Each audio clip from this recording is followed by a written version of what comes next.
I'd like to welcome Judith Hoffman. Judy, Executive Director of Coastline Employee Assistance Program. It's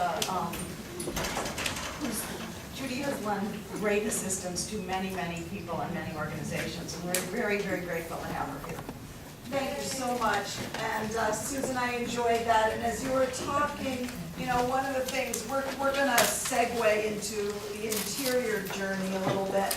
And all I could think of was how we had to change our managing stress seminar when the data came out about how differently women handle stressful situations than men. You know the fight or flight thing, and many people do stress management seminars and they talk about fight or flight. Well, guess what? There's a gender difference, and women affiliate. It's a different way. And I think it has great implications for needing to bring to consciousness some different strategies in the gender diverse workplaces that we're in. And you know, as the boundaries between the categories fade, I think it's going to be a more individualized process anyway, which I look forward to. Okay, so I had a blast preparing for this, okay? It was ironic because at first I was really beating myself up for taking it on during what is the busiest month of my work life and some other obligations as well. So the irony in these things usually is that the thing that you're whining about inside your head, hopefully, not externally, the most is the thing that brings you the best gifts. And I just want to thank everybody involved in planning for this because I really enjoyed it. And I think most people in the room can identify. There are things we want to do, there are things we have to do, there are things we take on, and we question our sanity to say yes, and we yell at ourselves for not being more assertive about saying no. And you know, one memory came up for me. I had a funny episode where I had to kind of cram in a stress management seminar at Rhode Island Hospital to a group of leaders many years ago. And I hit the Eddy Street traffic jam at a time I didn't expect to. And I had to ditch the car and jog down Eddy Street to get to the room and do this half-hour stress management magic wand. And I'm laughing doing it. I knew it was funny at the time. But you know, you do the best you can with what you've got and you try to use it. So there's thousands of people writing on how to handle stress, how to talk to yourself, balancing work, personal lives. It's such an interesting time. I was looking at something today, and I'll be glad to send people the reference, but CNN Money had an article about 3 weeks ago where the Anne-Marie Slaughter, did people see the Atlantic magazine piece about you can't have it all? It got 1 million hits, viewings in about 2 weeks. And there was a reporter, asking her to dialogue with Sheryl Sandberg, who wrote Lean In, which sold 1 million copies in a short period of time. And we're in such an interesting time for dialogue about all of this. What is the happiness we found? People in this room who grew up really feeling like pioneers. Some of us who have daughters, launching at this time, and just reading things about, happiness levels actually dropping for a lot of women as they look at the choices that we, many of us in our late 50s and 60s, fought so hard for and got so excited about as things started to open up. So, that is the context of all of this writing. And, when you weave into that, how to look at self-care, where to begin, why begin at all, is there any point? Is it an achievable thing? I think it's just a very rich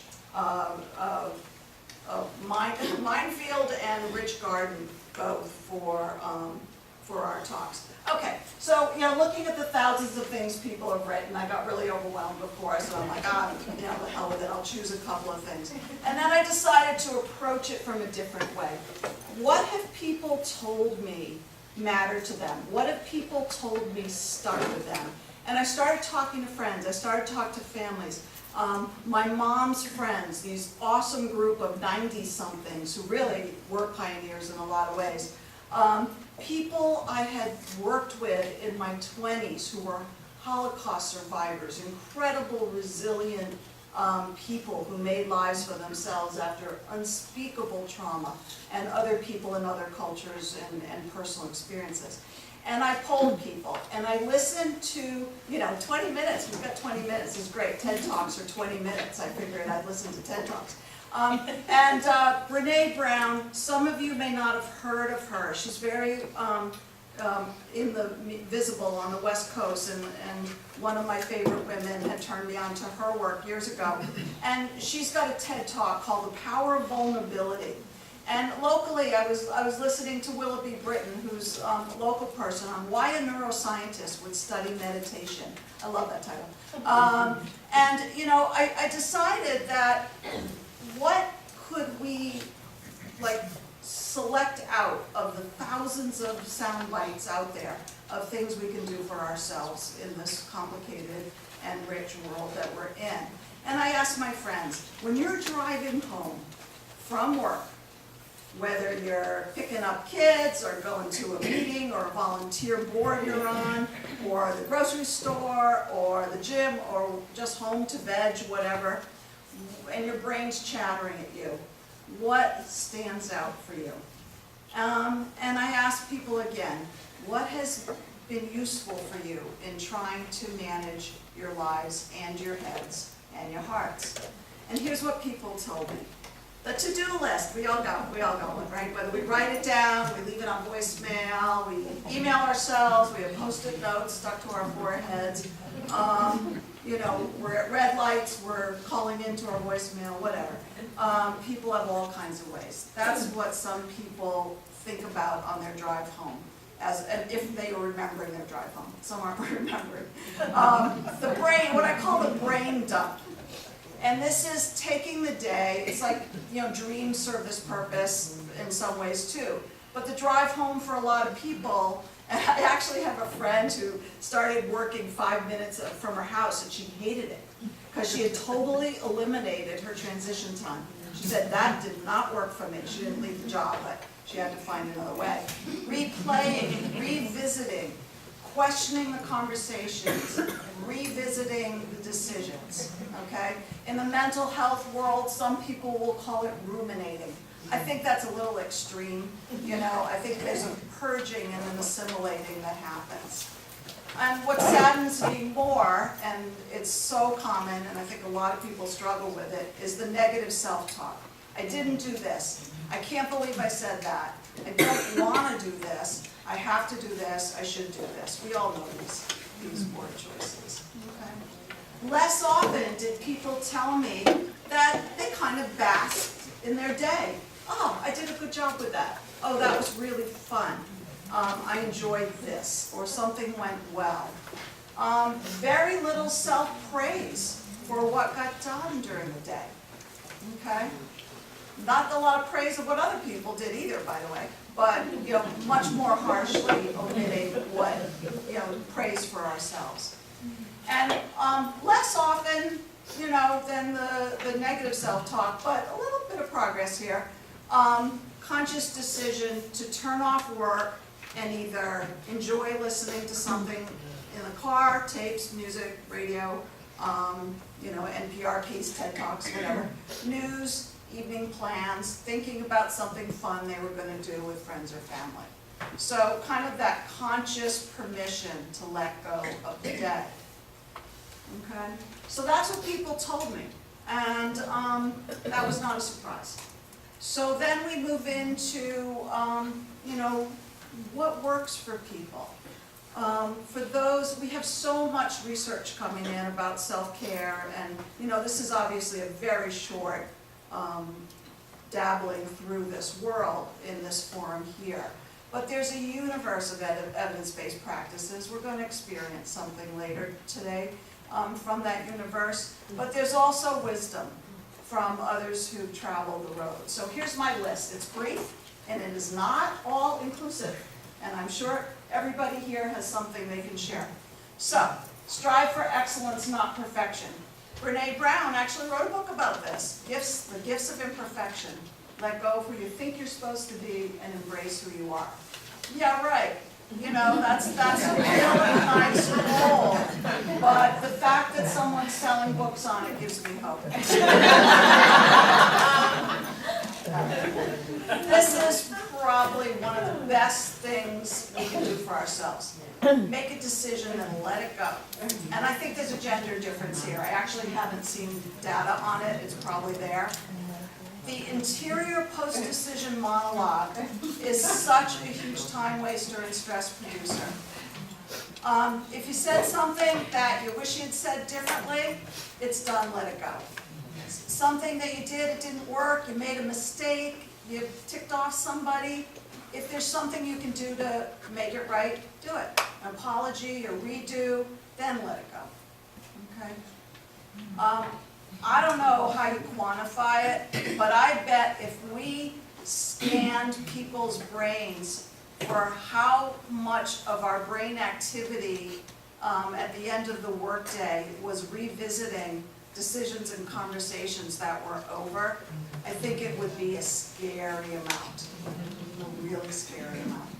And I think that's something I feel very hopeful that we can do for ourselves and buy ourselves time and more peace of mind. I'm working on that one, and I'm making progress, and I think it can be done. A lot of my friends are working on it too. Just say no. Yeah, right, there's another one. Get comfortable with saying no to others' requests and demands. Okay? But that means if you do say no, if you decide to go through your thing, can I not, do I want to, do I not, and you say no, then cut off the guilt about saying no, right then and there. That goes back to the revisiting the decision. But that, I wish I had $1 for every conversation I've had with people like this. You know, just revisiting, questioning, feeling guilty about setting boundaries, setting a limit. And, you know, repeat the phrase, I'm a mere mortal. I can't do everything. This is what I can do. And that's enough. Say it regularly. There's a wonderful researcher and writer and clinician named Reed Wilson. Some of you may know the book Don't Panic. He also was one of the founders of a lot of phobia work, anxiety management work, and he talks about the negative observer. And he talks about trying to figure out what's a feeling and what's a fact. And that is part of the process of quieting the voice that is for, I think, almost everybody I know, on a continuous loop in your head. And there are things you can do, self-help. And if you're interested, I put the website up here. It's kind of funny, www.anxieties.com. You've got to laugh, it's simple. There's tons of good information on there. And he's put his curriculum for managing anxiety up there for free. And I know so many people who have found this a helpful resource when they're kind of obsessing on something or having trouble letting go of something. So I recommend it. But I also want to say, if self-help strategies aren't doing it for you, I would love to walk out of here thinking that somebody in this room felt more comfortable reaching out for resources for therapy that would help them. I think we're still in this mindset, especially helpers, especially caregivers.